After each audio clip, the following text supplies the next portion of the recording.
ओम अज्ञानतिमिरान्धस्य ज्ञानाञ्जनशलाकया चक्षुरुन्मिलितं येन तस्मै श्रीगुरवे नमः। श्रीचैतन्यमनोभीष्टं स्थापितं येन भूतले स्वयं रूप कदा मह्यं ददाति स्वपदान्तिकं। वन्देऽहं श्रीगुरो श्रीयुतपदकमलं श्रीगुरुन् वैष्णवांश्च श्रीरूपं साग्रजातं सगण रघुनाथान्वितं तं सजीवम् साद्वैतं सावधूतं परिजनसहितं कृष्णचैतन्यदेवं श्रीराधा कृष्णपादा सगण ललिता श्रीविशाखान्वितांश्च। हे कृष्ण करुणा सिन्धु दीनबन्धु जगत्पते गोपेश गोपिकान्त राधाकान्त नमोस्तुते। तप्त काञ्चन गौराङ्गी राधे वृन्दावनेश्वरी वृषभानुसुते देवी प्रणमामि हरिप्रिये। वाञ्छाकल्पतरुभ्यश्च कृपा सिन्धुभ्यः च पतितानां पावनेभ्यो वैष्णवेभ्यो नमो नमः। जय श्री कृष्ण चैतन्य प्रभु नित्यानंद श्री अद्वैत गदाधर श्रीवासादि गौर भक्तवृंद। हरे कृष्णा कृष्ण कृष्ण हरे हरे, हरे राम राम राम हरे हरे। नमो विष्णुपादाय कृष्णप्रेष्ठाय भूतले श्रीमते भक्तिवेदांत स्वामिनिति नामिने। नमस्ते सरस्वती देवी गौरवाणी प्रचारिणे निर्विशेष शून्यवादी पाश्चात्य देशतारिणे। रामाय रामभद्राय रामचंद्राय वेधसे रघुनाथाय नाथाय सीताय पतये नमः।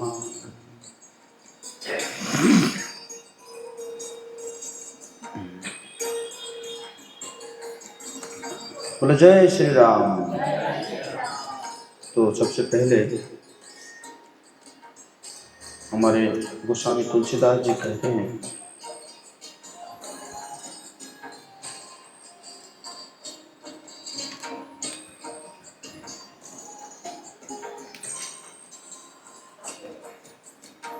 बुध विश्राम सकल जनरंजनी राम कथा कलिकलुषि विभाजिनी। राम सिया राम जय जय राम, राम सिया राम जय जय राम कथा कली पनंग भरीनी पुनि विवेक पावक कहूँ अरनी।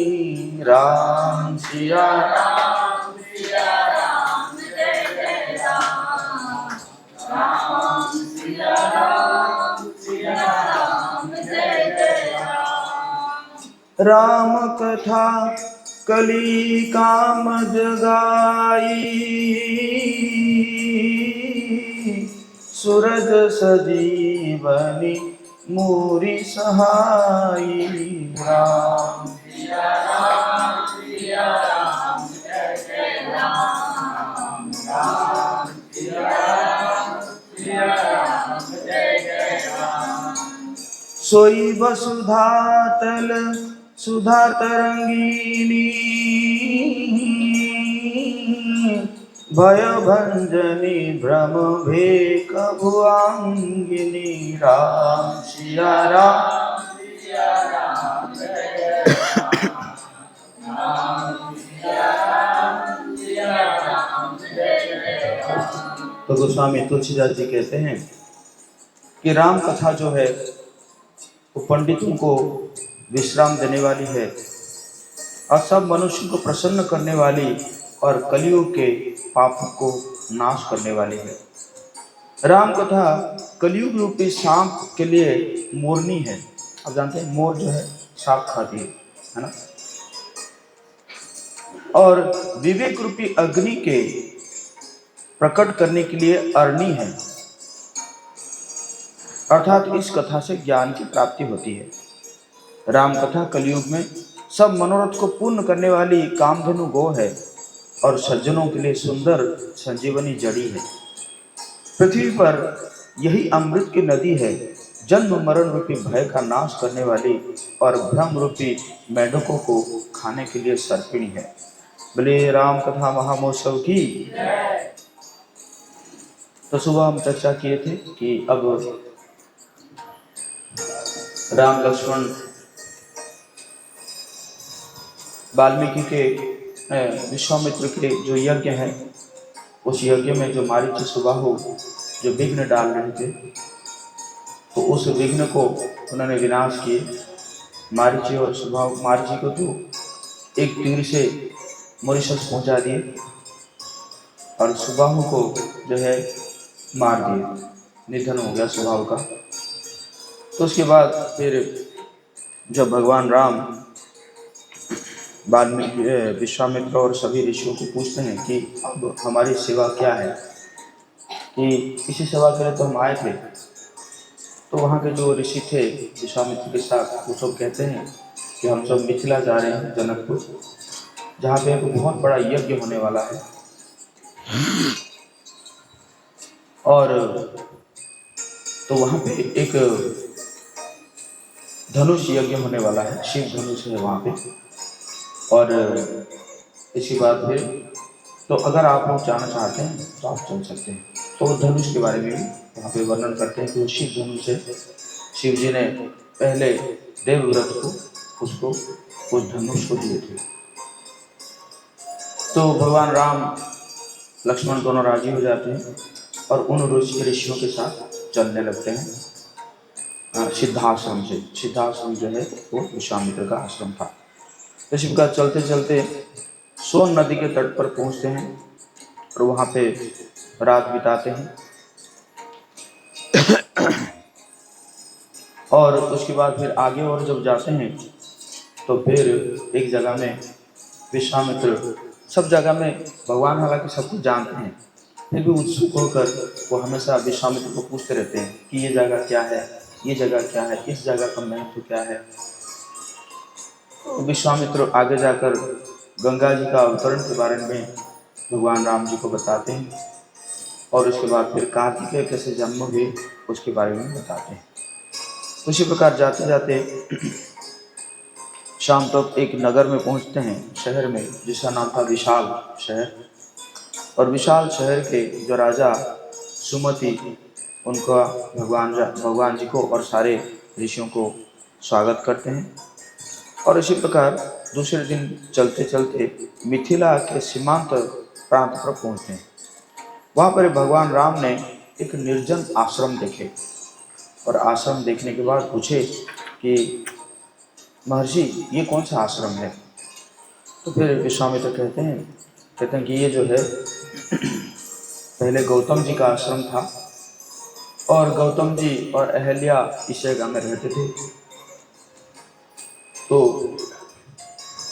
एक दिन गौतम जी ऋषि बाहर गए थे, तो इसी समय इंद्र अहल्या को भोग करने के लिए गौतम के रूप लेकर आके अहल्या से आके जो है वो मतलब उनको उसको अनुरोध करता है। और वाल्मीकि जी कहते हैं कि हालांकि अहल्या को पता चल जाता है कि इंद्र ही बन के आए हैं, गौतम बन के आए हैं, तो अहल्या भी, उसका भी मन होता है कि इंद्र का आलिंगन प्राप्त करने के लिए। तो इसी कारण दोनों जो है काम वासना में मिलन होता है दोनों का। और उसके बाद अहल्या इंद्र से प्रार्थना करती है कि अगर मेरे पतिदेव जान लेंगे तो मुझे त्याग कर देंगे। तो इंद्र कहता है कि आप डरो मत, मैं तुरंत अभी चला जाता हूँ और कोई प्रॉब्लम नहीं होगा, समस्या नहीं होगा। बट लेकिन जैसे ही इंद्र निकलते हैं और उसी समय गौतम वापस आते हैं और गौतम जैसे देख लेते हैं इंद्र जो है मेरे वेश में, तो इंद्र को तो पता, गौतम जी को तो पता था इंद्र का जो है क्या कैसा वो रहता है। तो तुरंत वो श्राप दे देते हैं कि तुम्हारा जो अंडकोश है वो गिर जाए। तो इंद्र जो है उसके डर के मारे चला जाता है और उसका अंडकोश वहीं पे गिर जाता है। फिर जो है गौतम अंदर जाते हैं और अपनी पत्नी को जो है डांटते हैं और श्राप देते हैं कि तुम जो है अभी अभी जो है पत्थर बन जाओगे और तुम कुछ भोजन वगैरह नहीं कर पाओगे। लेकिन भविष्य में जब भगवान राम आएंगे, लक्ष्मण आएंगे, उनका जब तुम सत्कार करोगे, अतिथि और आतिथ्य का सत्कार करोगे, तब जाके वो जो है तुम्हें सारे पापों से मुक्त कराएंगे और फिर मैं वापस आऊँगा और फिर हम दोनों का मिलन होगा। इस प्रकार कहकर अच्छा इंद्र जो है फिर चला जाता है, चले जाते हैं अपना स्वर्ग लोक में। तो जाने के बाद कहते हैं कि देवताओं को कहते हैं ये जो गौतम है मेरा आसन लेना चाहता था, इंद्र का आसन लेना चाहता था, और इसी कारण थोड़ा हम दोनों में मुठभेड़ हो गया, तो और मैं जो है अपना अंडकोश खो दिया हूँ, तो आप लोग कुछ व्यवस्था कीजिए। तो देवता लोग क्या करते हैं कि भेड़ का जो अंडकोश को जो है वहाँ पे इंद्र में स्थापना करते हैं। भले इससे पता चलता है कि जो प्लास्टिक सर्जरी है वो जो पहले से भी था, है कि नहीं, जो भी हो। तो उसके बाद फिर इसी कारण विश्वामित्र जो है भगवान राम जी को कहते हैं कि आप चलिए अहल्या का उद्धार कीजिए। जैसे ही भगवान राम और लक्ष्मण प्रवेश करते हैं और अहल्या जो है वो अपना स्वरूप को प्राप्त करती है। अहल्या जो है बहुत सुंदर सेवा करती है राम लक्ष्मण जी का, और फिर गौतम ऋषि वहाँ पे आके पहुँचते हैं और दोनों का पुनर्मिलन होता है। होने के बाद फिर यहाँ से फिर आगे बढ़ते हैं। तो फिर इसके बाद फिर जो है जनक के यज्ञ क्षेत्र की ओर चल पड़े। तो जाने के बाद अब जनकपुर में पहुंच रहे हैं, और अब जो है जब हम जनकपुर में पहुंचने के बाद फिर वहाँ पे क्या होता है कि उनका भी स्वागत किया जाता है, बहुत सुंदर स्वागत किया जाता है भगवान जी का, और भगवान जी का और विश्वामित्र का सभी जो है स्वागत करते हैं। और तो जनक बताते हैं कि ये जो यज्ञ है ये 12 दिन में संपन्न होगा। देवतागण भी यहाँ पे आएंगे अपना अपना अर्पण लेने के लिए, और तो इसी प्रकार बोलते हैं। और फिर जो है जनक जो है देखने लगते हैं, भगवान राम और लक्ष्मण जी को दोनों को देखने लगते हैं। तो देख के कहते हैं तुलसीदास जी यहाँ पे कह रहे हैं, भय सब सुखी देखी दो भ्राता,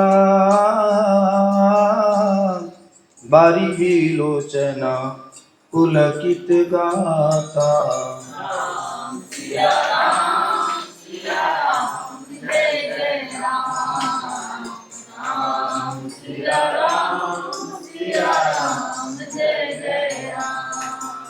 मूर्ति मधुर मनोहर देखी,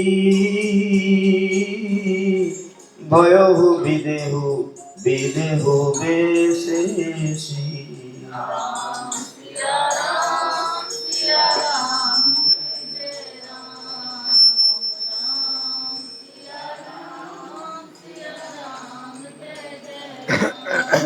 इस प्रकार जब दोनों भाइयों को देखकर सभी सुखी हो जाते हैं और सबके नेत्र में जल भर आया और सभी शरीर रोमांचित हो उठे। राम जी के मधुर मनोहर मूर्ति को देखकर विदेह जनक को कहते हैं विदेह, तो विशेष रूप से विदेह भी हो गए। विदेह मतलब अपना शरीर को भी भूल गए। एक बार ऐसा हुआ था कि पूर्व काल में यही जनक के जो है वंशज में कि वशिष्ठ और उनके बीच में, जनक के बीच में, एक्चुअली जनक जो है एक उपाधि है, जनक जो है कोई नाम नहीं है। अभी जो ये क्षीरध्वज है, जो सीता जी के पिता का नाम का है क्षीरध्वज है, तो क्षीरध्वज को अभी जनक कहा जाता है। उनके वंश में जो भी राजा होते हैं उनको जनक कहा जाता है। तो उस समय वशिष्ठ और उनके बीच में उनका एक पूजा था जनक जी का। तो जनक जी वशिष्ठ को बोले कि आप जो है आके मेरा पूजा करना। तो वशिष्ठ जी कहे कि मैं तो, मुझे तो देवताओं ने बुलाए हैं, मैं वहाँ पे करके आके फिर तुम्हारे यहाँ पे पूजा करूँगा। तो जनक, लेकिन वशिष्ठ जी चले जाते हैं और जनक सोचते हैं कि मैं क्यों उनको इंतजार करूं, तो उन्होंने दूसरा पुरोहित को लाकर जो है वो पूजा करा लेते हैं। तो फिर वशिष्ठ जब आते हैं कहते हैं कि तुम मेरे बगैर कैसे पूजा कर लिए। तो उन्होंने कहा कि भाई तुम जब चले गए देवता के वहाँ पे चले गए है ना, तो वहाँ पे शायद आपको ज़्यादा मिलेगा, ठीक है, तो इसी कारण मैंने करा लिया। तो फिर वशिष्ठ जो है उनको श्राप देते हैं कि तुम विदेह हो जाओ, मतलब तुम्हारा देह छूट जाए। तो उन्होंने भी श्राप दे देते हैं वशिष्ठ को, तुम भी विदेह हो जाओ। तो दोनों है ना, दोनों का शरीर चला जाता है।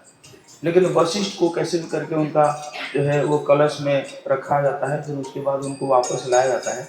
लेकिन जो जनक थे उन्होंने दोबारा शरीर स्वीकार करने के लिए मना कर देते हैं। तो इसी कारण वो जो वंश को विदेह भी कहा जाता है, इसलिए वैदेही कहा जाता है, जिनको सीता माता को जो है वैदेही भी कहा जाता है।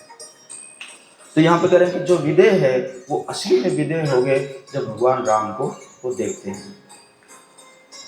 तो उसके बाद वो कहते हैं, कहु नाथ सुंदर दो बालक,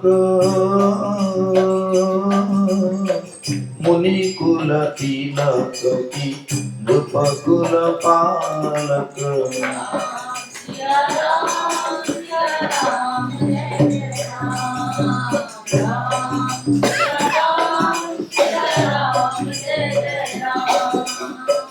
ब्रह्म जो निगम नीति कहीं गावा,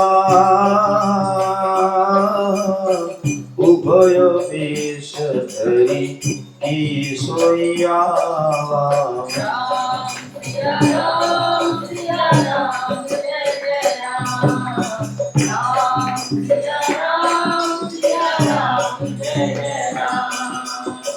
सहज विराग रूप मनु मोरा,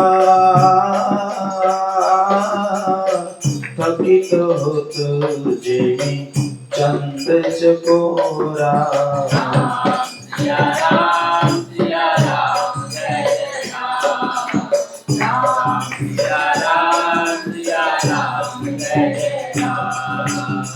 ताते प्रभु पूछूं सती भाऊ, कहु नाथ जनि करहु दुराऊ।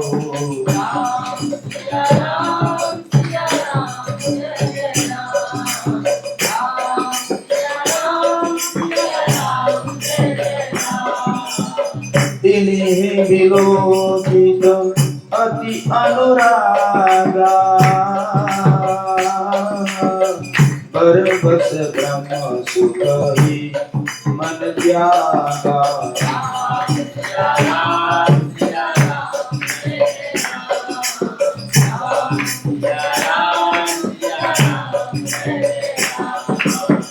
कह मुनि बिहसी कहे नृपनीका, भजन तुम्हारा ना होई अलीका।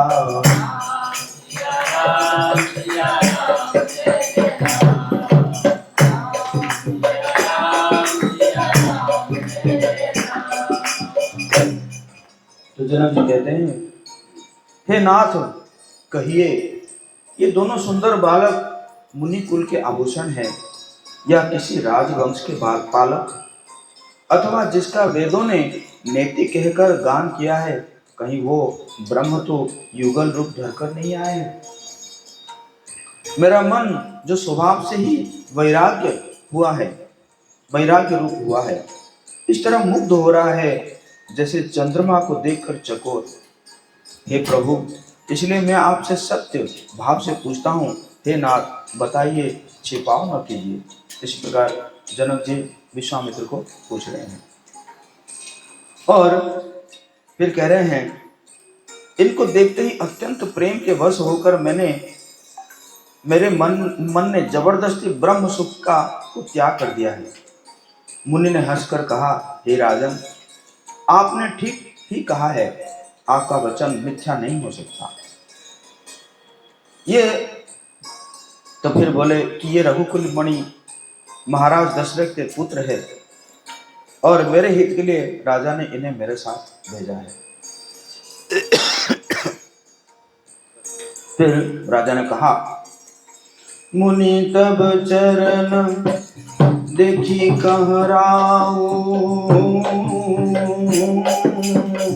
कही न सकऊं निज पुण्य प्रभाव।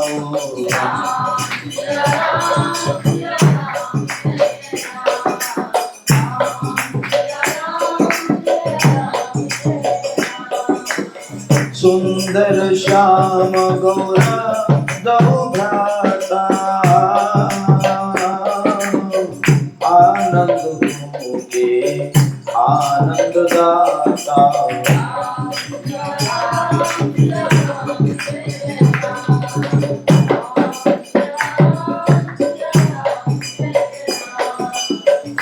जनक ने कहा, हे मुनि, आपके चरणों के दर्शन कर मैं अपना पुण्य प्रभाव कह नहीं सकता। ये सुंदर श्याम और गौर वर्ण के दोनों भाई आनंद को भी आनंद देने वाले हैं।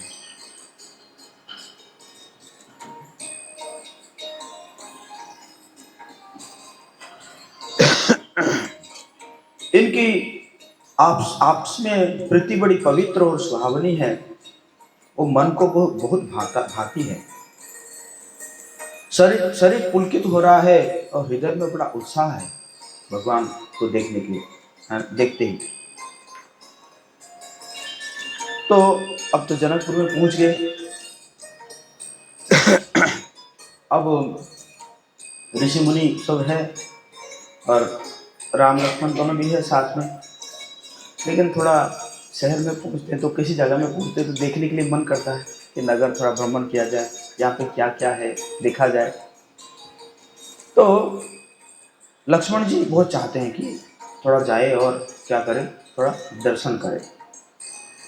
तो भगवान राम जो है समझ जाते हैं, लक्ष्मण जी का भाव को समझ जाते हैं और समझने के बाद जो है वो जाके विश्वामित्र से जो है अनुमति मांगते हैं कि हम जाए, लक्ष्मण जी का बहुत इच्छा है।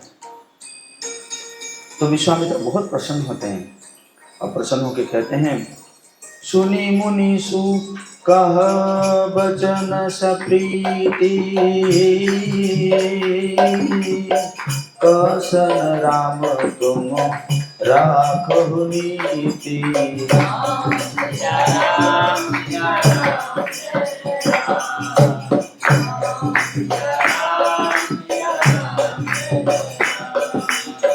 धर्म से तू पालक तुम ताका, प्रेम विवश सेवक सुखदाता।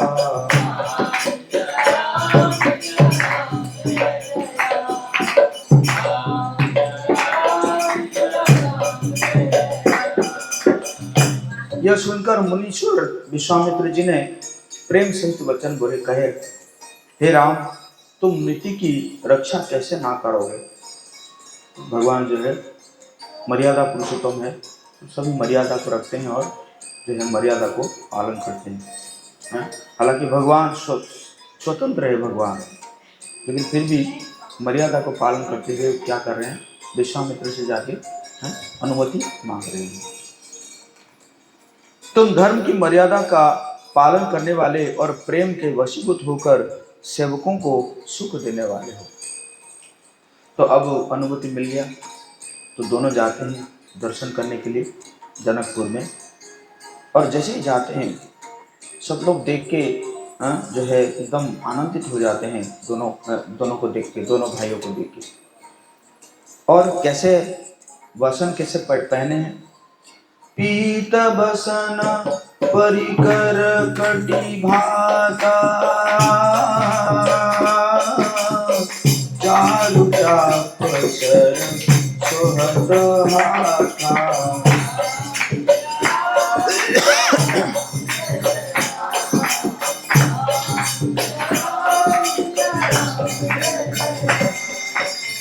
तन अनुरहित तन अनुहरत चंदन कोरी,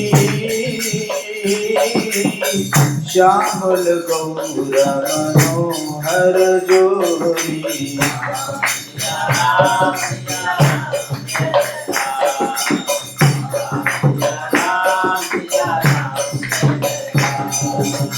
कहरी कंधर बाहु विशाला,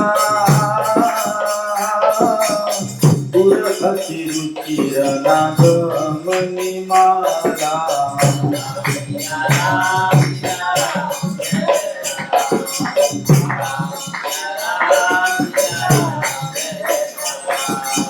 सुभग स्वर्ण सरसिरुहालोचन,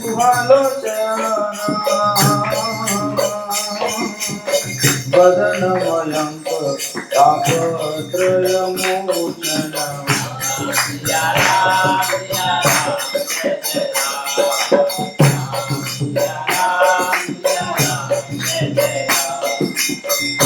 तो दोनों भाई पीले रंग के वस्त्र हैं और कमर के दुपट्टे में तरकस बंधे हुए हैं। हाथों में सुंदर धनुष और बाण सुशोभित है। श्याम और गौर वर्ण के शरीर के अनुकूल अर्थात जिस पर जिस रंग का चंदन अधिक हवे उस पर उसी रंग के सुंदर चंदन की खोर लगी है। सांवरे और गोरे की मनोहर जोड़ी है। सिंह के समान गर्दन है और विशाल भुजाएं हैं। छाती पर अत्यंत सुंदर गज मुक्ता की माला है। सुंदर लाल कमल के समान नेत्र है। तीनों तापों से छुड़ाने वाला चंद्रमा के समान उनका मुख है। कानन कनक फूला छवि चितवन चितहि कोई जनुले।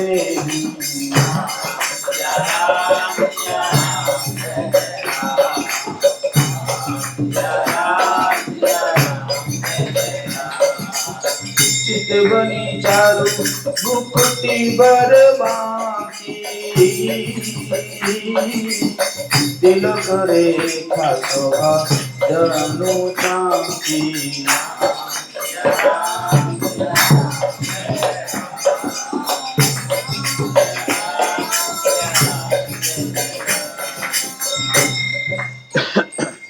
कानों में सोने के कर्णफूल शोभा दे रहे हैं और देखते ही चित्त को मानो चुरा लेते हैं।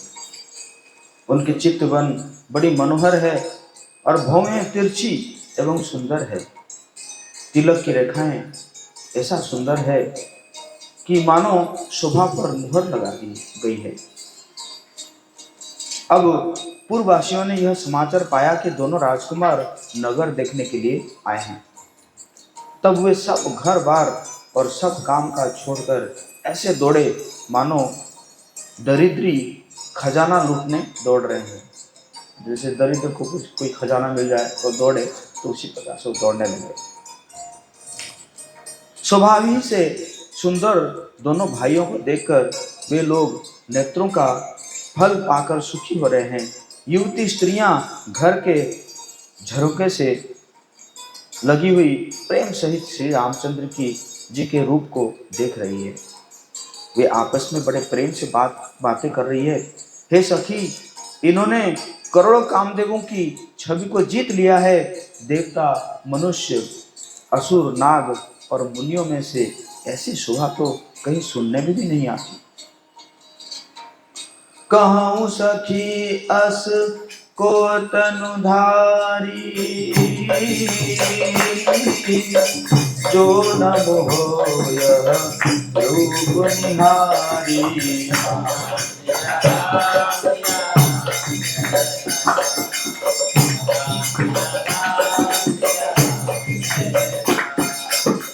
कौश प्रेम बोली जुबानी, जो मैं सुना सो सुनहु सयानी।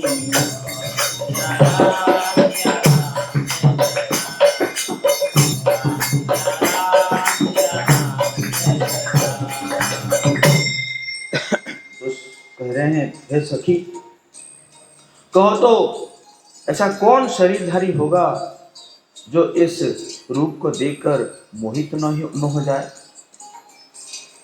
कोई दूसरी सखी प्रेम सहित कोमल वाणी से बोली, हे सयानी, मैंने जो सुना है उसे सुनो। ये दोनों राजकुमार महाराज दशरथ जी के पुत्र है। बाल राज हंसुक सा सुंदर जोड़ा है। ये मुनि विश्वामित्र के यज्ञ की रक्षा करने वाले हैं। इन्होंने युद्ध के मैदान में राक्षसों को मारा है। जिनका रंग गोरा और किशोर अवस्था है और जो सुंदर वेश बनाए और हाथ में धनुष बाण लिए श्री राम जी के पीछे पीछे चल रहे हैं, वे उनके छोटे भाई है। उनका नाम लक्ष्मण है। ये सखी सुनो, उनकी माता सुमित्रा है। जिनका श्याम शरीर और सुंदर कमल जैसे नेत्र है, जो मारीच और सुबाहु के मद को चूर करने वाले और सुख की खान है, और जो हाथ में धनुष बाण लिए हुए हैं, वे कौशल्या जी के पुत्र है। इनका नाम राम है। जय श्री राम। तो इसी प्रकार, क्योंकि ये जो बात है सब बात वहाँ पे भी पहुँच चुका है ना, कि मारीच सुबाहु को मारे हैं, है ना, या ताड़का की वध हुआ है। तो ये बात जो है जनकपुर में ही पहुँच चुका है, तो उसमें चर्चा चल रही है। श्री रामचंद्र जी की छवि देखकर कोई एक कहने लगी, यह वर तो जानकी के योग्य है। ये सखी, यदि कहीं राजा इन्हें देख ले तो प्रतिज्ञा छोड़कर हठपूर्वक इन्हीं से विवाह कर देगा। प्रतिज्ञा ली है ना जनक जी कि जो शिव धनुष तोड़ेगा वही जो है मेरी पुत्री को ब्याह मतलब करेगा, है ना। एक्चुअली जनक जी इसको क्यों लिए थे, व्रत लिए थे। बचपन में जो शिव धनुष है, उस शिव धनुष को तो कम से कम 500 से ज़्यादा लोग वो क्या करते थे, उसको उठाते तो नहीं थे, उसका चक्का लगा हुआ था, है ना। उस चक्के को थोड़ा सा इधर उधर करने के लिए 500 लोग लगते थे, उसको पुश करने के लिए। लेकिन एक दिन क्या हुआ कि किसी ने आके जनक जी को बोला कि ये सीता वो शिव धनुष को उठा लिया है। तो जनक जी पागल हो गया क्या। फिर मंत्री भी आके बोले, नहीं जनक जी सही कह रहे हैं, सीता तो ये शिव धनुष को उठा लिया है। तो जनक जी दौड़ दौड़ के जाते हैं, देखते हैं कहीं पे ना वो फूल तोड़ रही थी सीता माता। तो वहाँ पे वो थोड़ा ऊंचा था, तो इसलिए वो क्या करती है, शिव धनुष को लेकर, है ना, उसी से जो है फूल तोड़ती है। फिर इसको देखने के बाद तो जनक जी ने कहा कि अगर मेरी पुत्री शिव धनुष को उठा लेती है, इसका मतलब कोई तो होगा ना जो कि शिव धनुष को उठा के उसको तोड़ेगा, तभी तो जाकर उसको कर पाएगा, ब्याह कर पाएगा। तो इसी कारण उन्होंने ऐसे व्रत लिए थे। तो इसलिए यहाँ पे कह रहे हैं कि अगर ऐसे दशरथ अगर इनको देख ले तो जरूर उनका व्रत जो है उनका उसको जो है वो तोड़ डालेंगे। कोई कहती है, यदि विधाता भले ही और सुना जाता है कि वे सबको उचित फल देते हैं, तो जानकी जी को यही वर मिलेगा। हे सखी, इसमें संदेह नहीं है। जो दैव योग से ऐसा संयोग बन जाए तो हम सब लोग कृतार्थ हो जाएं। हे सखी, मेरे तो इसी से इतनी अधिक आतुरता हो रही है कि इसी नाते कभी ये यहाँ आएंगे। तो अभी तो एक बार आए हैं, आगे पता नहीं क्यों आएंगे। लेकिन अगर ऐसा रिश्ता नाता हो जाता है तो जरूर ये क्या करेंगे, बार बार यहाँ पे आएंगे, ससुराल में आएंगे। लेकिन नहीं तो हे सखी सुनो, हमको इनके दर्शन दुर्लभ है। यह संयोग तभी हो सकता है जब हमारे पूर्व जन्मों के बहुत पुण्य हो। दूसरे ने कहा, हे सखी, तुमने बहुत अच्छा कहा है, इस विवाह से सभी का परम हित है। किसी ने कहा, शंकर जी का धनुष तो बहुत कठोर है और ये सांवले राजकुमार बहुत कोमल शरीर के बालक है। परसि जासु पद पंकज धूरी, तरी अहल्या आह भूरी।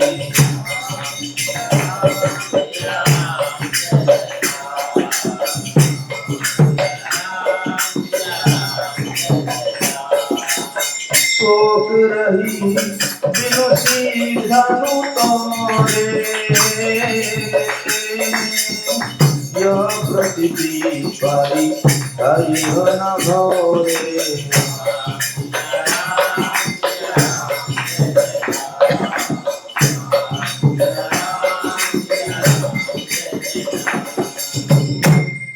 कह रहे हैं कि आप चिंता मत करो, दूसरा कोई वो जो है कह रही है कि चिंता मत करो, अरे जिनके चरण धूलि का स्पर्श करके अहल्या कर गई और जिसने बड़ा भारी पाप किया था, वे क्या शिव जी के धनुष बिना तोड़े रहेंगे? इस विश्वास को भूल कर भी नहीं छोड़ना चाहिए। जिस ब्रह्मा ने सीता को संवार कर रचा है, उसी ने विचार कर सांवला वर भी रच रखा है। उसके ये वचन सुनकर सब हर्षित हुई और कोमल वाणी से कहने लगी, ऐसा ही हो।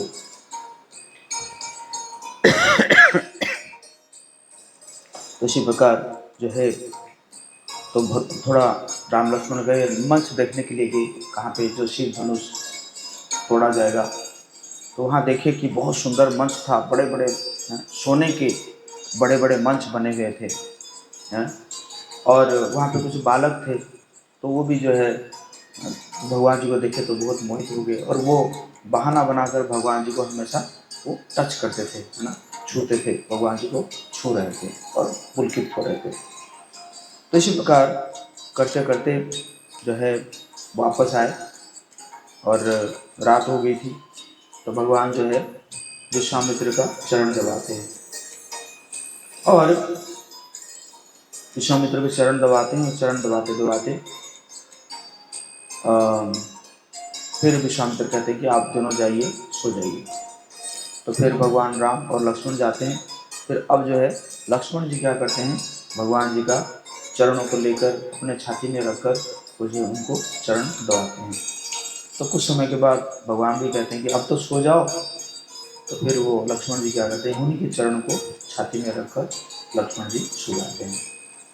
तो यहाँ पे एक और चीज़ मैं कह नहीं पाया कि जब जनकपुर में पहुँचते हैं, तो जनकपुर में जो मेन पुरोहित थे वो थे शतानंद जी थे, और शतानंद जी जो है वो गौतम जी के ही पुत्र थे। और शतानंद जी को भी पता चल जाता है कि भगवान राम ने उनकी माँ का उद्धार किया है और फिर उनके माता पिता का मिलन हुआ है। तो शतानंद जी जो है विश्वामित्र से पूछते हैं, तो विश्वामित्र पूरा डिटेल्स में बताते हैं, और बताने के बाद तो फिर क्या होता है कि शतानंद जी जो है विश्वामित्र का बहुत गुणगान करते हैं, और जो शतानंद जी वहाँ पे विश्वामित्र का पूरा जो पिछले का जो है जीवन के बारे में बताते हैं कि कैसे विश्वामित्र जो है एक राजा थे जिनका नाम था कौशिक। विश्वामित्र जो है पहले क्षत्रिय थे, तो उनका नाम था कौशिक। तो कौशिक एक बार शिकार करने गए थे जंगल में, और उन्होंने क्या हुआ कि शिकार करते करते प्यास लगी, तो पास में वशिष्ठ जी का आश्रम था। तो वशिष्ठ जी के आश्रम में गए और उनको कहे कि हमें थोड़ा सा पानी पिला दीजिए। तो वशिष्ठ ने कहा कि राजा है आप आए हैं, तो हमें तो बनता है कि आपका हम अतिथि वो करे, सत्कार करें। तो फिर सबको अच्छे से बैठाया जाता है और सबको जो है भोजन परोसा जाता है। तो कौशिक जब भोजन खाते हैं तो देखते हैं कि उसका जो दिव्य आनंद मिल रहा है, वो जो इतना टेस्टी था, इतना डिलीशियस था फूड, जो कुक्ड फूड था। तो पूछते हैं कि आपके यहाँ पे जो रसोईया है वो बहुत अनुभवी है, बहुत अच्छा रसोईया है, मैं सोच रहा हूँ उस रसोईया को ले जाऊँ। तो वशिष्ठ कहते नहीं, मेरे पास कोई रसोईया नहीं है, मेरे पास एक गाय है, सुरभि गाय है। तो वो गाय कामधेनु जैसी है, उनको जो मैं कहता हूँ तो वो तुरंत दे देते हैं। तो ये जो जितना भी है वो वही प्रस्तुति है। तो कौशिक कहते हैं कि फिर तो मैं उस गाय को लेकर जाऊँगा, यहाँ पे आपका क्या काम है, वो तो वहाँ पे रहेगा तो बड़ा है ना, बड़ा बड़ा किचन संभाल लेगी। तो वशिष्ठ कहते हैं कि देखिए, गाय तो ब्राह्मण जो है गाय दान लेता है, ब्राह्मण तो गाय दान करता ही है। तो फिर भी आप अगर कह रहे हैं तो मैं क्या कह सकता हूँ, आप राजा हैं। तो फिर जब कौशिक प्रयास करते हैं सुरभि को लेकर जाने के लिए, सुरभि कहती है कि वशिष्ठ को पूछती है कि आप मुझे त्याग क्यों कर रहे हैं। तो वशिष्ठ ने कहा कि देखिए, मैं तुम्हारा त्याग तो नहीं कर रहा हूँ, लेकिन क्योंकि राजा का आदेश है और मैं क्या कर सकता हूँ, मजबूर हूँ। तो सुरभि कहती है कि आप बस इतना कहो कि आप अपना सुरक्षा कर लीजिए, फिर मैं देख लूँगी।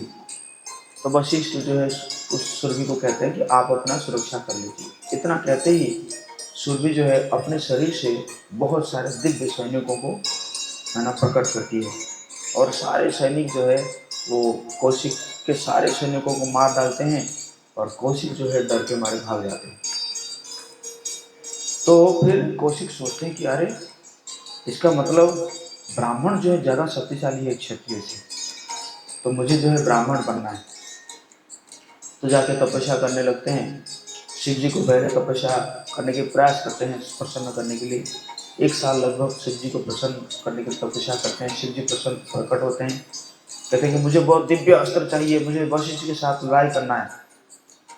तो शिव जी सभी अस्त्र दे देते हैं और उस अस्त्र को लेकर आके फिर वशिष्ठ को जाके ललकारते हैं और जितना भी अस्त्र मारते हैं वो सब जो है वशिष्ठ के सामने जो है वो तेजहीन हो जाता है, निस्तेज हो जाता है। तो फिर वापस आते हैं, कहते नहीं, मुझे ब्रह्मर्षि बनना है। तपस्या करने लगते हैं। लगभग 10,000 साल तपस्या करने के बाद एक व्यक्ति उनके पास आता है, एक राजा था, वो आता है उनके पास, कहता है कि देखो, मैं जीते जी जो है स्वर्ग जाना चाहता था और ये जो वशिष्ठ वो कह रहा कि मैं जीते जी नहीं जा सकता, स्वर्ग नहीं जा सकता। तो वैसे तो विश्वामित्र के मन में था, द्वेष था। कहते कि अच्छा, मैं तुम्हें भेजूंगा स्वर्ग, कह के जो है उसको क्या करते हैं, स्वर्ग भेज देते हैं। और जैसे स्वर्ग भेज देते हैं, स्वर्ग में जैसे पहुँच जाता है वो व्यक्ति, तो तुरंत जो है वहाँ पे एकदम बैड स्मेल आता है, बदबू आने लगता है। सब लोग कहते हैं क्या हो गया, ये इतना बदबू कहाँ से आ गया स्वर्ग में। तो पता चला कि जो भूलोक से कोई जिंदा व्यक्ति आ गया है। तो वहाँ से फिर उसको किक कर देते हैं ना, तो फिर गिरता है। तो गिरता कहता है कि विश्वामित्र मुझे गिरा गया है, मुझे रक्षा करो। विश्वामित्र फिर जो है अपने तप बल से फिर उसको वापस भेजते हैं, ऊपर जाता है, फिर उसको वहाँ से गिरा दिया जाता है। ऐसे 2-3 बार होने के बाद तो फिर विश्वामित्र क्या करते हैं कि उसके लिए एक लोक बना देते हैं, इसलिए उसको त्रिशंकु बोला गया है। मतलब स्वर्ग और भूलोक के बीच में एक लोक बना देते हैं उसके लिए, तो वो वहीं पे रहता है। लेकिन उस लोक को मेंटेन करने के लिए फिर विश्वामित्र जो है भगवान विष्णु से प्रार्थना करते हैं, तो भगवान विष्णु जो है फिर उस लोक को मेंटेन करने के लिए मिलते हैं। लेकिन ये जो 10,000 साल का जो तपस्या का बल था, वो सारा बल इसी में समाप्त हो गया। तो फिर जो कौशिक थे उन्होंने कहते कि नहीं, अब मैं अच्छे से तपस्या करूँगा। फिर तपस्या करते हैं और करते लगभग 50,000 साल तक तपस्या करते हैं। अब इंद्र घबरा जाते हैं, कहते हैं कि कहीं ये जो है मेरा आसन ना ले, है ना। इंद्र हमेशा भयभीत रहते हैं, है ना।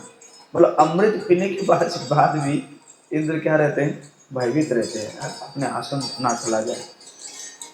तो उन्होंने क्या किए, मेनका को भेज दिए। मेनका आई, मेनका बहुत सुंदर थी, वैसे तो स्वर्ग की अप्सरा है। तो वो क्या की कि जहाँ पे विश्वामित्र या कौशिक जो तपस्या कर रहे थे उसी के सामने आई, नदी में स्नान की, अपना जो पायल की जो है आवाज़ दी। तो जैसे विश्वामित्र देखे, आंखें खोले और मेनका से मोहित हो गए और मेनका के साथ रहने लगे। 1 साल तक मेनका को भोग किया जो है कौशिक ने। तो उसके बाद जब 1 साल के बाद जब संतान उत्पन्न हुई, पुत्री उत्पन्न हुई, तब जाके विश्वामित्र को जो होश आया, अरे मैं क्या करने आया था, मैं क्या कर रहा हूँ।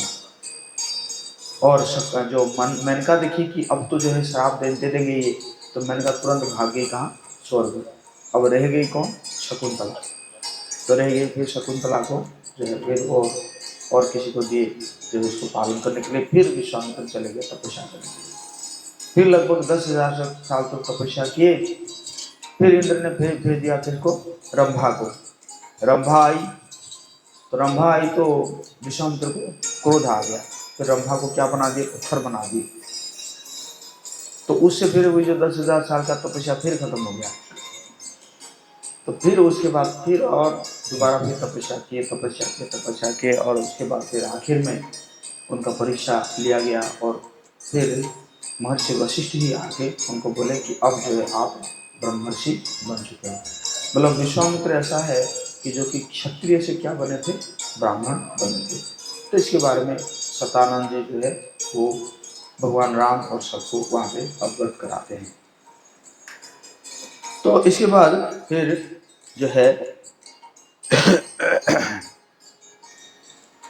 सुबह होता है तो दोनों जाते हैं, भगवान राम और लक्ष्मण जाते हैं, फूल तोड़ने के लिए जाते हैं। हालांकि ये सब जो है वाल्मीकि रामायण में इतना वर्णन नहीं है। वाल्मीकि रामायण में सीधा जो है वो धनुष तोड़ते हैं और फिर विवाह क्या होता है। और जब वापस जाते हैं उस समय बताया गया कि परशुराम आते हैं। लेकिन यहाँ पे तुलसीदास जी जो है उन्होंने अच्छे से जो है वो श्रृंगार रस का वर्णन किए हैं। तो जब फूल तोड़ने जाते हैं तो वहाँ पे कहते हैं कि सीता माता और सखियाँ भी वो आती है वहाँ पे। और आने के बाद वहाँ पे सारे सखियाँ भी देख रहे हैं और साथ साथ सीता माता भी भगवान राम जी का दर्शन लेते हैं। तो वहाँ पे ऐसे वर्णन है, शोभा सीम सुभग दौ बीरा नील पीत जल दाभ शरीरा।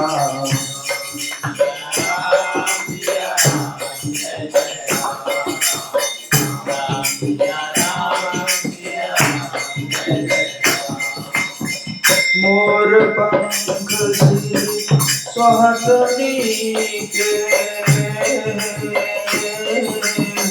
गुच गुच बीच कुसुम कली के।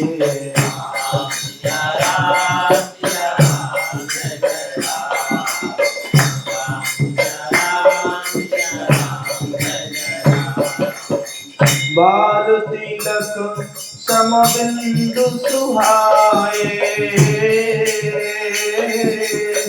श्रवण सुभग भूषण छवि छाए।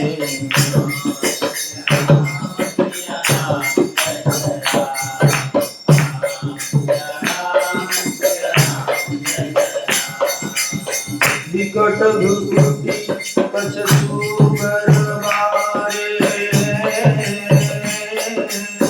नव सरोज लोचन रत्नारे।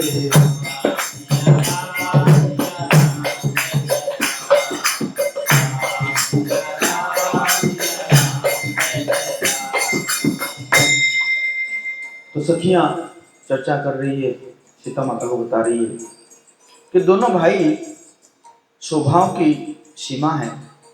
उनके शरीर की आभा नीले और पीले कमल की सी है। सिर पर सुंदर मोर पंख सुशोभित है। उनके बीच बीच में फूलों की कलियों के गुच्छे लगे हैं। माथे पर तिलक और पसीने की बूंदें शोभायमान है। कानों में सुंदर भूषणों की छवि छाई है। टेढ़ी भौवें और घुंघराले बाल है। नए लाल कमल के समान रत्नारे नेत्र है। थोड़ी नाक और गाल बड़े सुंदर है और हंसी की शोभा मन को मोल लिए लेती है। सुख की छवि तो मुझसे कही नहीं जाती, जिसे देखकर बहुत से कामदेव लजा जाते हैं। भगवान जी को क्या कहते हैं, मदन मोहन। कामदेव को क्या कर लेते हैं, मोहित कर लेते हैं। वक्ष स्थल पर मणियों की माला है। शंख के सदृश सुंदर गला है, कामदेव के हाथी के बच्चे की सूंड के समान भुजाएं, जो बल की सीमा है, जिसके बाएं हाथ में फूलों सहित दोना है। हे सखी, वो सांवला कुंवर तो बहुत ही सलोना है। तो इसी प्रकार सीता माता देखी रही है।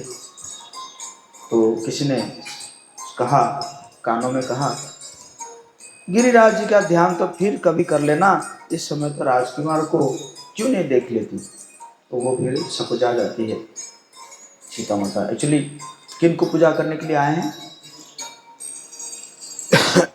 पार्वती माता को पूजा करने के लिए आए हैं। तो इसी प्रकार तो जो फिर पार्वती माता को फिर वहाँ से जाती है सीता माता, और पार्वती माता को जो है वो प्रार्थना करती है कि मेरे मनोरथ को आप भली भांति जानती है, क्योंकि आप सदा सबके हृदय नगरी में निवास करती है। हे, तो फिर इस प्रकार जब करके गिरिजा जी सीता के विनय और प्रेम के वश में हो गई, और उनके माला खिसक पड़ी और मूर्ति जो है मुस्कुराई। सीता माता तो लक्ष्मी है ना, लीला में जब उनको पार्वती माता को प्रणाम करती है तो मूर्ति भी जो है मुस्कुराई, माला खिसक गया, और वो कहने लगी, हे सीता, हमारी सच्ची आशीष सुनो, तुम्हारी मनोकामना पूरी होगी। जय श्री राम। जो मनोकामना सीता माता को कहे, जिसमें तुम्हारा मन अनुरक्त हो गया है, वो स्वभाव से ही सुंदर सांवला वर तुमको मिलेगा। वो दया का खजाना और सुजान है, तुम्हारे शील और स्नेह को जानता है। तो जरूर वो जो है तुम्हें प्राप्त होंगे। तो इसी प्रकार तो स्वयंवर शुरू हुआ। तो सब लोग ने सोचे कि सब आएंगे देखने के लिए, और विश्वामित्र भी कहे कि अब जो है चलते हैं, स्वयंवर को देखना चाहिए, देखें ईश्वर जो है किसको बढ़ाई देते हैं, है ना। बोलो कौन शिव धनुष तोड़ता है? तो लक्ष्मण जी कहते हैं, हे नाथ, जिस पर आपकी कृपा होगी वही बढ़ाई का पात्र होगा, है ना। विश्वामित्र कैसे लक्ष्मण जी कहते हैं। तो दोनों भाई रंगमंच में पहुंच गए, और इसको सुनते ही सारे नगरवासी दौड़ने लगे। बोला वैसे आए या ना आए, लेकिन जैसे ही सुने कि दोनों भाई आए हैं तो सभी आके पहुंच गए, और पहुंच गए सब लोग। अब जो है कह रहे हैं कि जिन्हीं के रही भावना जैसी, प्रभु मूर्ति तिन्हीं देखी तैसी। जैसे जैसे जिसकी भावना है उसी प्रकार भगवान राम को सब लोग देख रहे हैं। कौन कौन कैसे देख रहे हैं? जो महान रणधीर राजा, वो कैसे देख रहे हैं कि वीर रस का शरीर धारण किए हुए हैं, और जो कुटिल राजा थे उनको तो ऐसा लग रहा है कि जैसे भयानक मूर्ति है ना। और जो छल से जो राक्षस वहाँ राजा के वेश में आए हुए थे, उन्होंने प्रभु को काल के समान देखा। और स्त्रियां हृदय में हर्षित होकर अपनी अपनी रुचि के अनुसार देख रहे हैं, मानो श्रृंगार रस ही परम अनुपम रूप मूर्ति धारण किए सुशोभित हो रहा हो। विद्वान कैसे देख रहे हैं? विद्वान प्रभु को विराट रूप में दिखाई दिए, है ना। और जो रानियां थी उनको कैसे दिखाई दी? बच्चा, छोटा बच्चा, वात्सल्य भाव है ना, बच्चे के समान दिखाई दिए। योगी, कुछ योगी भी थे, उनको कैसे दिखाई दिए? शांत शुद्ध सम स्वत प्रकाश परम तत्व के रूप में उन्होंने देखे। और कुछ हरिभक्त भी थे। तो हरिभक्त ने कैसे देखा? अपने इष्ट देव के समान उन्होंने देखा। बोले जय श्री राम। तो बहुत सुंदर रंग भूमि को रचना किया गया है। और सभी मंचों में जब से जो सबसे अधिक सुंदर मंच था तो उसी में विश्वामित्र और दोनों भगवान राम और लक्ष्मण बैठे। तो कुछ कुछ ऐसे चर्चा करने लगे, कुछ कुछ को विश्वास हो गया कि यही जो है क्या करेगा, धनुष को तोड़ेगा, है ना। राजाओं के बीच में ऐसे चर्चा चल रही है। तो कुछ कुछ जो है थोड़ा सा, है ना, थोड़े अहंकारी थे। बोले हम तो बिना तोड़े भी जयमाला डालेंगे, है ना, बिना तोड़े जो है नहीं। कुछ बोले कि हो सकता है कि बिना तोड़े सीता माता जो है पहले ही जयमाला डाल दे, है ना। तो और कुछ कहने लगे, इससे बढ़िया कि अब से चले, क्योंकि बाद में फिर अपमानित होंगे, इससे बढ़िया कि है कि नहीं, पहले से ही चल पड़े। और कुछ जो है अहंकारी थे, वो कहने लगे धनुष तोड़ने पर भी हम विवाह नहीं कराने आएंगे, देखते हैं, है ना, है कि नहीं। कहता कि काल ही क्यों नहीं हो, सीता को पाने के लिए तो हम युद्ध को भी, है ना, काल को भी जीत लेंगे। कुछ अहंकारी थे। तो और कुछ लोग कहने लगे अरे श्री रामचंद्र ही सीता जी को ब्याहेंगे, है ना, और महाराज दशरथ के रण में बाकी पुत्रों की युद्ध में तो कोई जीत सकता है ना। तो इसलिए गाल बजाकर व्यर्थ ही मत करो। अहंकारी लोगों को दूसरा समझा रहे हैं, मन के लड्डुओं से कभी भूख भरता है, भूख मिटता है। तो इसी प्रकार जो है चर्चा चल रही है। तो और कुछ लोग जो थोड़ा सा भक्त टाइप का थे राजा, वो बोलने लगे अरे अमृत के समुद्र आया हुआ है और इसको छोड़कर तुम जो है मृग जल को देखकर दौड़कर क्यों मर रहे हो। आज तो जन्म लेने का फल पा लिया है हम लोगों ने। इसी प्रकार सब जगहों में चर्चा चल रही है। तो इसके बाद क्या होता है कि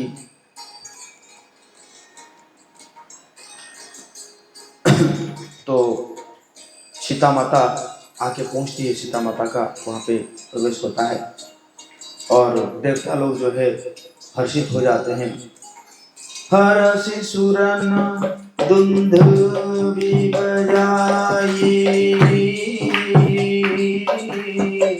बरसी प्रसन्न अपछरा गाई।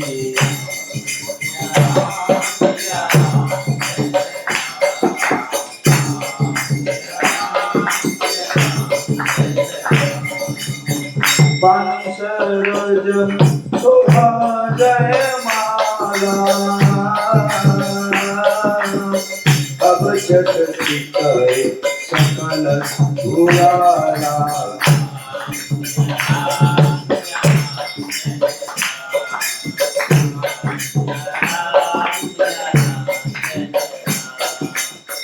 सिय चकित चित राम हिता, भय मोहबस सब नर नाहा।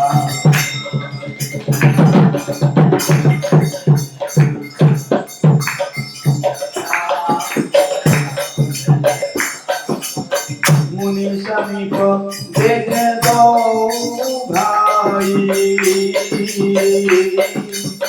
लगे ललकी लोचन निधि पाई।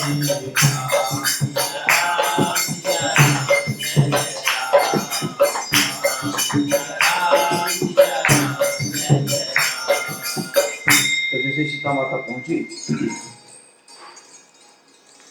देवताओं ने हर्षित होकर नगाड़े बजाए और पुष्प बरसाकर अप्सराएं गाने लगी। सीता जी के कर कमलों में जयमाला सुशोभित है। सब राजा चकित होकर अचानक उनकी ओर देखने लगे। राजा जो है सीता माता की ओर देख रहे हैं और सीता माता कहाँ देख रही है।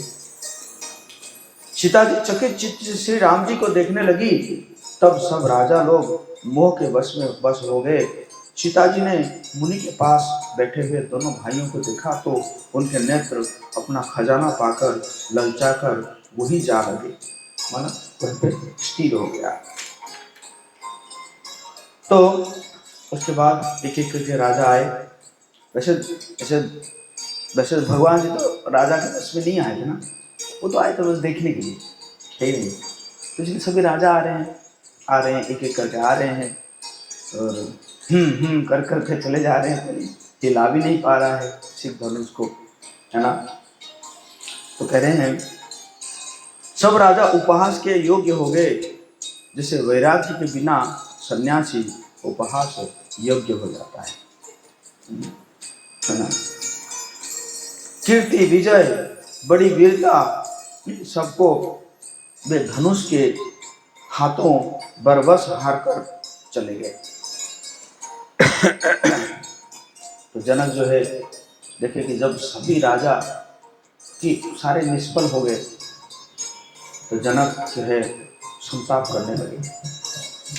उन्होंने कहा पृथ्वी लग रहा है कि वीरों से खाली हो गई है। ब्रह्मा ने सीता का विवाह शायद लिखा ही नहीं है। यदि प्राण छोड़ता हूं तो पुण्य चला जाएगा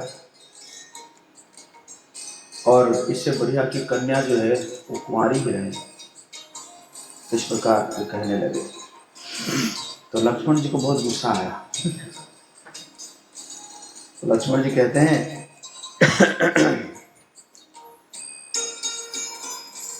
हे सूर्य कुल रूपी कमल के सूर्य, मैं स्वभाव से ही कहता हूं, सुनिए, कुछ अभिमान करके नहीं कह रहा हूं। यदि आपकी आज्ञा पाऊं तो मैं ब्रह्मांड को गेंद की तरह उठा लूं। वैसे तो उठाए हुए हैं, है कि नहीं। लक्ष्मण जी अनंत शेष के रूप में ब्रह्मांड को उठाए हैं ना। तो स्वभाव से कह रहे हैं कि मैं अभिमान से नहीं कह रहा हूँ, मैं स्वभाव से कह रहा हूँ, उठा लूं पूरा ब्रह्मांड को है और उसे कच्चे घड़े की तरह फोड़ डालो। ब्रह्मांड को उठा के, है ना, कच्चे घड़े की तरह फोड़ डालो। मैं सुमेरु पर्वत को मूली की तरह तोड़ सकता हूँ। हे भगवान, आपकी प्रताप की महिमा से ये बेचारा पुराना धनुष तो कौन सी चीज है। धनुष पुराना धनुष है ये तो। धनुष को कमल की डंडी की तरह चढ़ाकर उसे 100 योजन कर दौड़ा कर लिए चला जाऊं। आप चाहते हैं ऐसे करूं क्या? आपके प्रताप के बल से धनुष को कुकुर मुत्ते की तरह तोड़ दूं। यदि ऐसा ना करूं तो प्रभु के चरणों के शपथ है, फिर मैं धनुष और कर्कश को कभी हाथ में भी नहीं दूंगा। कह रहे हैं। तो जैसे लक्ष्मण जी ऐसे बोले तो पृथ्वी जो है वो डगमगा उठी और सभी राजा जो है वो डर गए, ऐसे बता सुन के, है ना। तो फिर विश्वामित्र जो है भगवान राम जी को आदेश दिए, बोले हे राम उठो, शिव जी का धनुष तोड़ो और हे का जनक का संताप मिटाओ। तो फिर भगवान गए धनुष की ओर जा रहे हैं। तो जैसे जा रहे हैं तो ये रानियां, है ना, सीता माता सब एकदम हो गए कि डर गए सब लोग, है ना। तो जो जनक की रानी थी वो कहती कि विश्वामित्र को क्या हो गया है, ये बालक है, ऐसा हट नहीं करना चाहिए। और रावण और बाणासुर ने जिस धनुष को छुआ तक नहीं, मतलब इसमें रावण और बाणासुर भी आए थे और सब राजा घमंड करके हार गए। वही धनुष इस सुकुमार राजकुमार के हाथ में दे रहे हैं। हंस के बच्चे भी कहीं मद्राचल पहाड़ उठा सकते हैं क्या, है ना। तो और कोई समझाती है रानी को, ये रानी तेज बाण को छोटा नहीं गिनना चाहिए, फिर कुछ दे रही है, उदाहरण दे रही है कि देखो मुनि अगस्त उन्होंने पूरा समुद्र को पी लिया। सूर्यमंडल देखने पे बहुत छोटा लगता है, लेकिन उदय होते ही तीनों लोगों का अंधकार जो है वो चला जाता है। महान मत वाले गजराज को एक छोटा सा अंकुश बस में कर लेता है। कामदेव ने फूलों का ही धनुष बाण लेकर समस्त लोगों को अपने वश में कर रखा है। हे देवी, ऐसा जानकर संदेह त्याग दीजिए। हे रानी सुनिए, रामचंद्र जी ही धनुष को अवश्य ही तोड़ेंगे। जय श्री राम। जय श्री राम। अब सीता माता जो है वो प्रार्थना कर रही है शिव जी को, पार्वती माता को, हे महेश, हे भवानी, मुझ पर प्रसन्न हो जाइए। मैंने आपकी जो सेवा की है उसे सफल कीजिए और मुझ पर स्नेह करके धनुष के भारीपन को हर लीजिए। इतना भारी मत कीजिए धनुष को, क्योंकि शिव धनुष था। फिर सोच रहे कि ओह पिताजी बड़ा ही कठिन हट उठाना है। तो लाभ हानि कुछ भी नहीं समझ रहे हैं। तो शिवकार बहुत प्रार्थना करती है और सबके हृदय में निवास करने वाले भगवान मुझे रघुश्रेष्ठ श्री रामचंद्र जी के दासी अवश्य बनाएंगे। जिसका जिस पर सच्चा स्नेह होता है वो उसे मिलता ही है, इसमें कुछ भी संदेह नहीं है।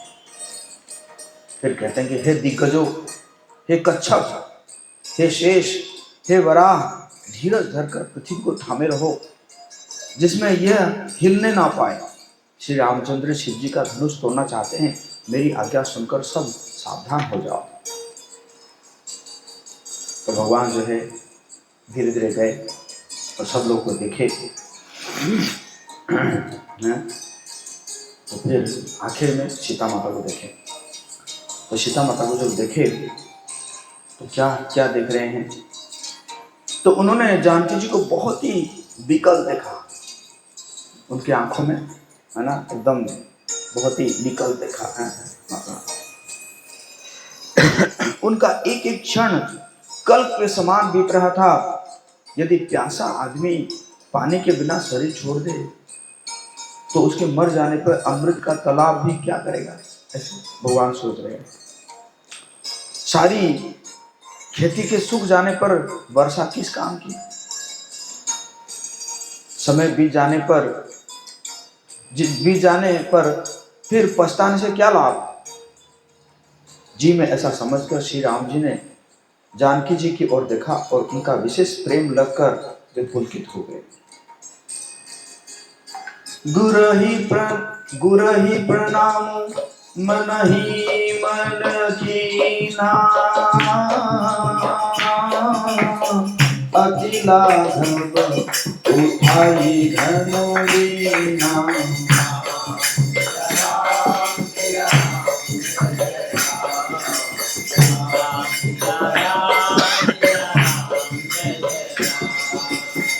दमों के उदामी जिसमें सब लाया, पुनि न बधनो मंडल समझाया।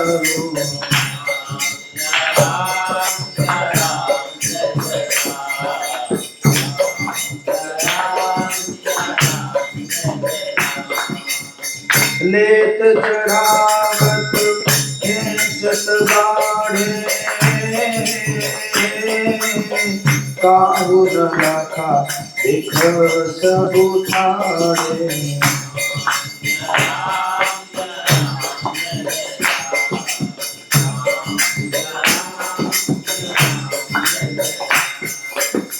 तेहि क्षण राम मध्य धनु तोड़ा,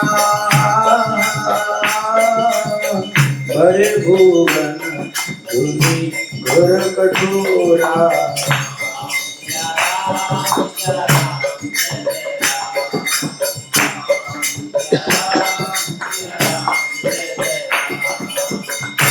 भगवान ने मन ही मन उन्होंने गुरु जी को प्रणाम किया और बड़ी फुर्ती से धनुष को उठा लिया। उसे लिया, तब वो धनुष बिजली की तरह चमका और फिर आकाश में मंडल जैसा हो गया। लेते चढ़ाते और जोर से खींचते हुए किसी ने नहीं रखा। मतलब इतना फुर्ती से सब हुआ। सबने श्री राम जी को खड़े देखा और उसी क्षण श्री राम जी ने धनुष को बीच से तोड़ डाला। भयंकर कठोर ध्वनि से लोग भर गए। बोले जय श्री राम। घोर कठोर शब्द से लोग भर गए। सूर्य के घोड़े मार्ग छोड़कर चलने लगे। इतना भारी आवाज था। दिग्गज चिगड़ाने लगे, धरती डोलने लगी, शेष बरा और कच्छप कलमला उठे। देवता, राक्षस और मुनि कानों पर हाथ रखकर सब व्याकुल होकर विचारने लगे। तुलसीदास जी कहते हैं, जब श्री राम जी ने धनुष को तोड़ डाला तब सब श्री रामचंद्र की जय सब कहने लगे। आकाश में जोर से नगाड़े बजने लगे और देवांगनाएं जो है गान करके नाचने लगे। ब्रह्मा आदि देवता, सिद्ध और मुनीश्वर लोग प्रभु की प्रशंसा कर रहे हैं और आशीर्वाद दे रहे हैं। रंग बिरंगे फूल और मालाएं बरसा रहे हैं। किन्नर लोग रसीले गीत गा रहे हैं। और सब जो है कह रहे हैं, श्री राम जी ने शिव जी का भारी धनुष को तोड़ डाला है, तोड़ डाला है, तोड़ डाला है। सब जगह में ये न्यूज करता है। तो सखियां सहित रानी बहुत हर्षित हुई और जनक जी ने सोच त्याग कर सुख प्राप्त किया। मानो तेरते तेरते थके हुए पुरुष ने था पा ली हो। तो शतानंद जी ने आज्ञा दी और सीता जी ने श्री राम जी के पास गमन की। समीप जाकर श्री राम जी की शोभा देखकर राजकुमारी सीता जी चित्र में लिखी सी रह गई। जाके जब देख रही है तो देखते देखते क्या हुई, मूर्ति जैसा बन गई, मतलब हिल नहीं रही। तो किसी ने कान में कहा, सुहावनी जयमाला तो पहनाओ। यह सुनकर सीता जी ने दोनों हाथों से माला उठाई, पर प्रेम के विवश होने से पहनाई नहीं जाती।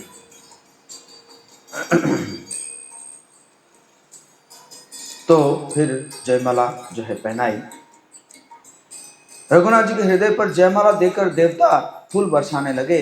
समस्त राजागण इस प्रकार सकुचा गए मानो सूर्य को देखकर कुमुदों का समूह सिकुड़ गया हो।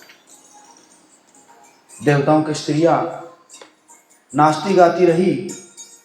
बार बार हाथों से पुष्पों की अंजलियां छूट रही है। जहां तहां ब्राह्मण वेद ध्वनि कर रहे हैं और भाट लोग जो है वो बिरुदावली बखान रहे हैं। तो किसी ने कहा, सखिया ने कहा, सीते स्वामी के चरण तो छू। कि तो सीता जी अत्यंत भयभीत होकर उनका चरण नहीं छूती। क्यों? क्योंकि अहल्या का है ना स्मरण आ रहा है। कहीं छोटे छोटे पत्थर ना बन जाओ। तो इसी प्रकार जो है यहाँ पर जो है संपन्न हुआ। और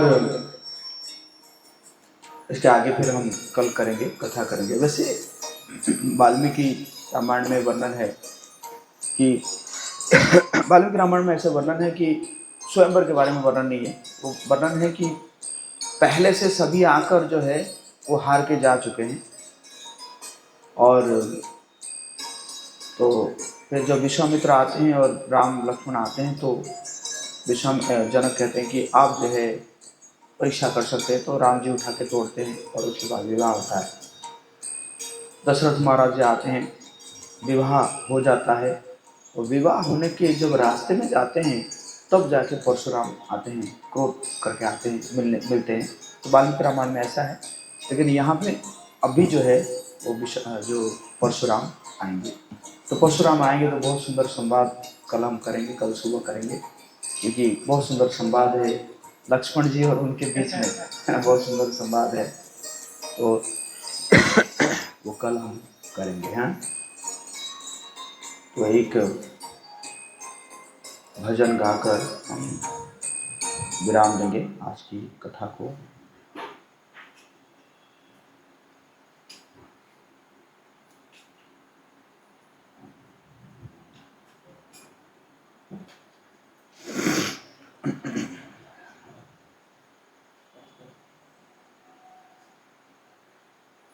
श्री रामचंद्र कृपालु भज मन हरण भव भय दारुणं।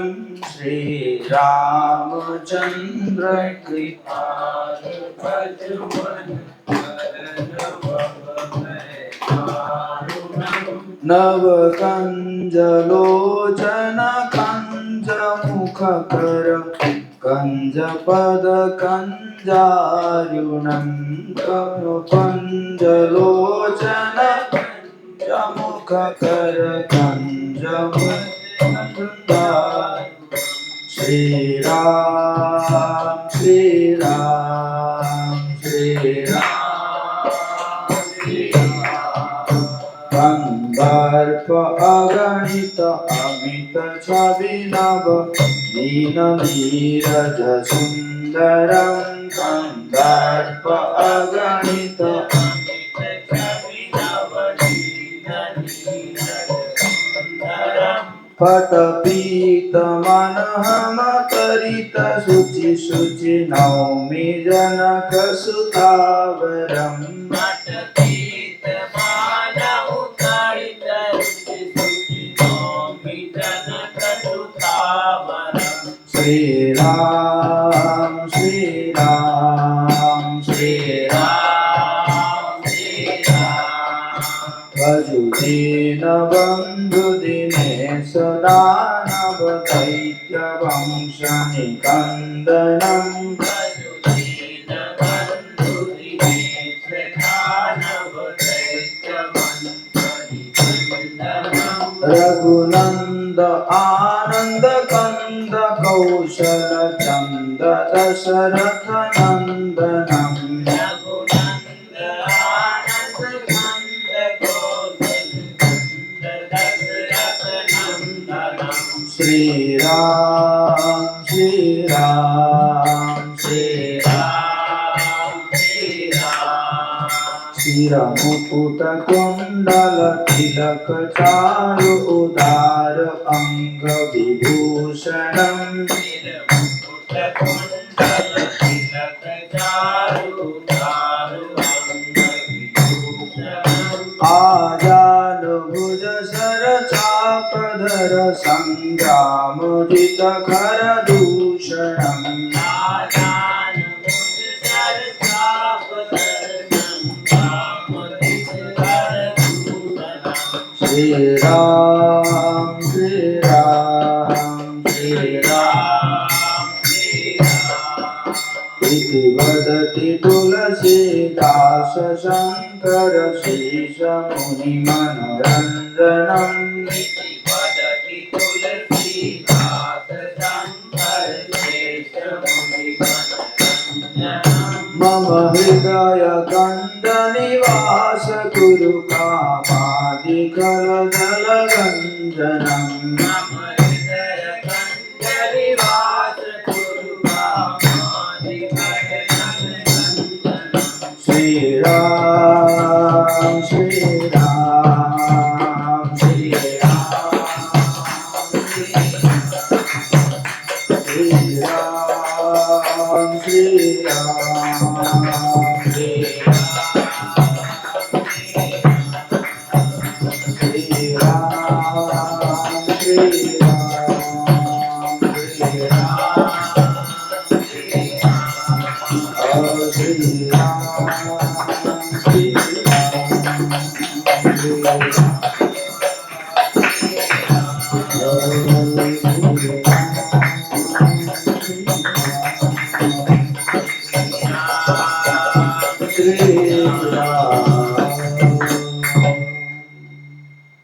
जय राम कथा महामहोत्सव की श्री श्री सीताराम लक्ष्मण हनुमान की जय गुरु श्री गोपाल की। हरे कृष्णा।